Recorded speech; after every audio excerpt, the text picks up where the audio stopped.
Setiap narapidana pasti merinding ketika mendengar hukuman mati. Namun berbeda dengan seorang narapidana bernama Joe Aridi.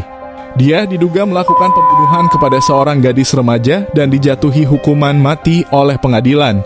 Kisah ini bermula pada tanggal 15 Agustus tahun 1936, seorang gadis remaja tewas mengenaskan di rumahnya dengan luka menganga pada bagian kepala. Jenazah gadis itu ditemukan pertama kali oleh ibunya yang bernama Dorothy Drain. Adik perempuan dari korban itu pun sempat mendapat serangan dari pelaku namun selamat. Serangan terhadap gadis-gadis muda di kota tersebut menjadi gempar, hingga media setempat membuat berita bahwa pelaku predator masih berkeliaran. Hal ini yang membuat polisi harus bergerak cepat menangkap pelaku. Ciri-ciri pelaku pun sudah diketahui menurut para saksi. Di saat itu ada seorang pria yang sedang berjalan tanpa tujuan yang jelas. Dia ditangkap polisi karena sesuai dengan ciri-ciri pelaku. Pria itu bernama Joe Aridi. Dia ditangkap pihak kepolisian. Dia diinterogasi dan dipaksa mengakui perbuatan yang tidak pernah ia lakukan. Diketahui orang tua Joe Aridi adalah imigran asal Suriah. Joe Aridi mempunyai IQ di bawah rata-rata manusia pada umumnya, yakni hanya 46.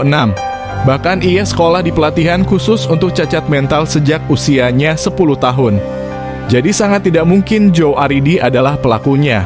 Bahkan membedakan warna, berbicara secara benar, dan membedakan mana batu mana telur saja, ia tidak bisa.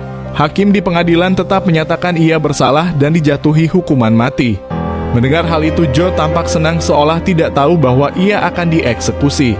Pada tanggal 6 Januari tahun 1939, Joe dibawa ke sebuah ruangan dan diikat ke sebuah kursi. Ia akan dieksekusi mati dengan racun gas syaraf.